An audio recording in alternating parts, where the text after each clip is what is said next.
observe la situation actuelle, il y a un certain nombre d'éléments qui matérialisent ces frustrations et ces difficultés à consolider l'unité nationale.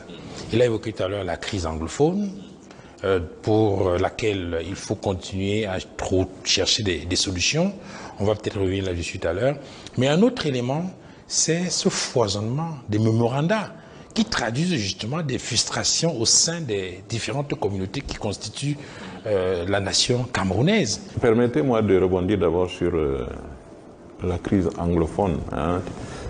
Structurellement parlant, et je crois qu'il y a eu déficit d'information.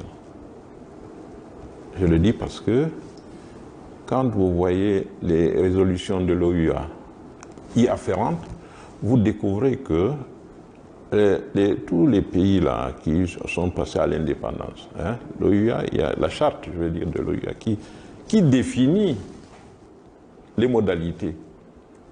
On vous dit les frontières héritées de l'indépendance. C'est-à-dire que toutes ces frontières-là, après l'indépendance, sont intangibles. Vous ne pouvez plus... Toutes les structures internationales le savent. Comment vous allez faire?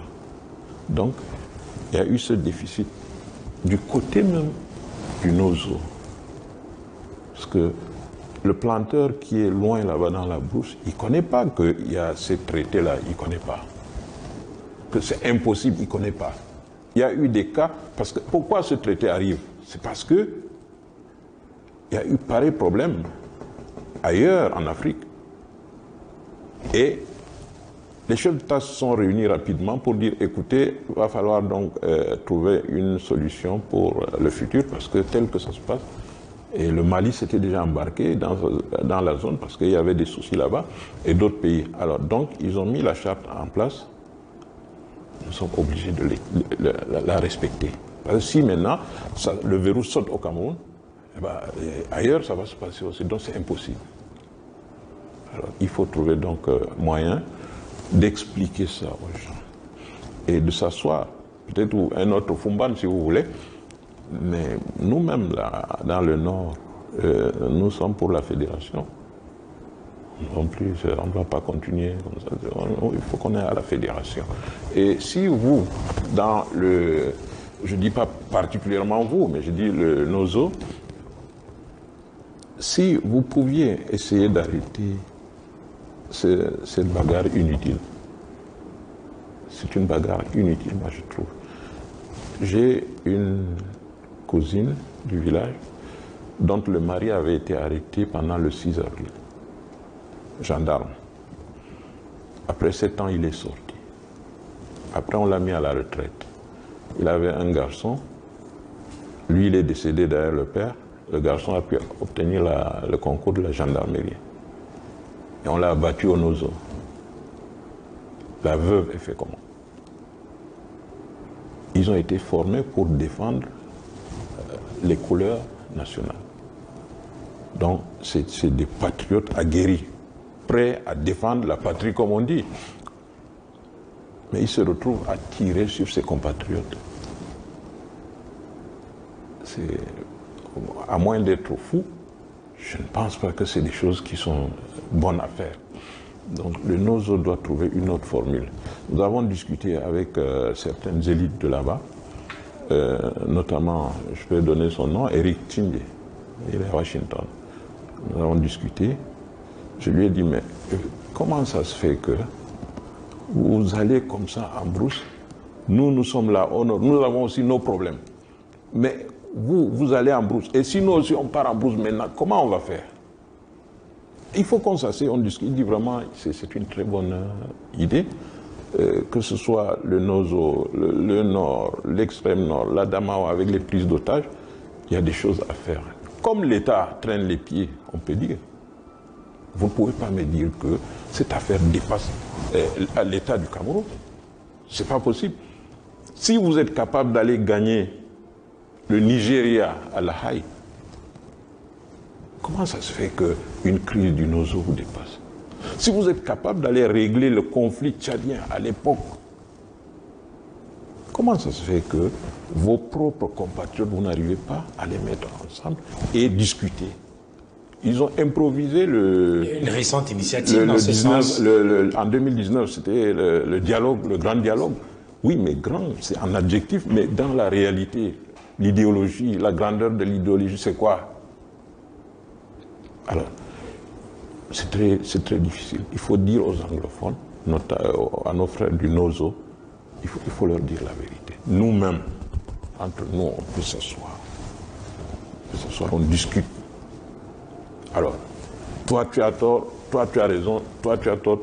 Bon, maintenant, comment on peut faire? Voilà la bonne question.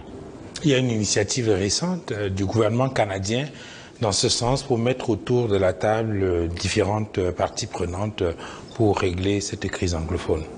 Je l'ai suivi de façon d'ailleurs triste parce que il y a une contradiction étatique, je crois, et nous n'avons pas besoin de tel camoufler parce que il y en a qui meurent toujours, continuent à mourir. Les officiers. Je dis, le Cameroun est un pays très compliqué et mystérieux. Depuis 82, on va de mystère en mystère. De mystère en mystère. Quand vous voyez vous-même nos militaires au front mourir, quand vous les voyez, qu'est-ce que ça vous dit? Est-ce qu'ils ont... C'est pour ça qu'ils sont formés. Aller mourir face à ton propre compatriote. Tu laisses ta famille. Est-ce que c'est comme ça que ça devrait fonctionner? Je dis non. Et une fois de plus, nous avons gagné à La Haye. Nous avons gagné le Nigeria. C'est extraordinaire. Mais nous ne pouvons pas arranger nos problèmes. Et justement, comment on appelle, à La Haye, c'était Laurent Esso qui était comment on dit ça, le représentant du Cameroun, hein, l'agent du Cameroun. C'était Laurent Esso. Et il a gagné. Et c'est lui le ministre de la Justice actuellement. Je ne comprends pas. Parce que rien que pour aborder le dossier à La Haye, vous avez 8 exceptions préliminaires que le Nigeria a soulevées. Donc c'est des artifices de droit qui font que si vous ne répondez pas bien à ces questions, le fond ne peut pas être traité. 8. Parce qu'en 61, je crois que le Cameroun avait également porté plainte à La Haye, mais on est tombé au niveau contre la Grande-Bretagne pour l'affaire de... et là-bas, quand même, on est tombé. Les exceptions nous ont fait tomber. Mais là, à machin pour Bakassi, et on a gagné. Et c'est les mêmes qui sont là. Or, pourquoi je parle de Laurent Esso, l'agent du Cameroun? Parce que là-bas, il a dit, il a pratiquement prié la Cour de trouver un arrangement. C'est-à-dire qu'ils veulent une résolution de la crise à l'amiable. Pacifique. C'est Laurent Esso qui dit ça. Il ne veut pas la guerre entre le Nigeria et le Cameroun. Mais je ne l'ai jamais entendu dire au NOZO, il faut discuter. Vous savez pourquoi? C'est un excellent... Je vous ai dit, on a gagné à La Haye. C'était lui l'agent, le représentant du Cameroun, donc c'est un excellent magistrat. Laurent Esso, c'est l'un des meilleurs, on peut dire, magistrats.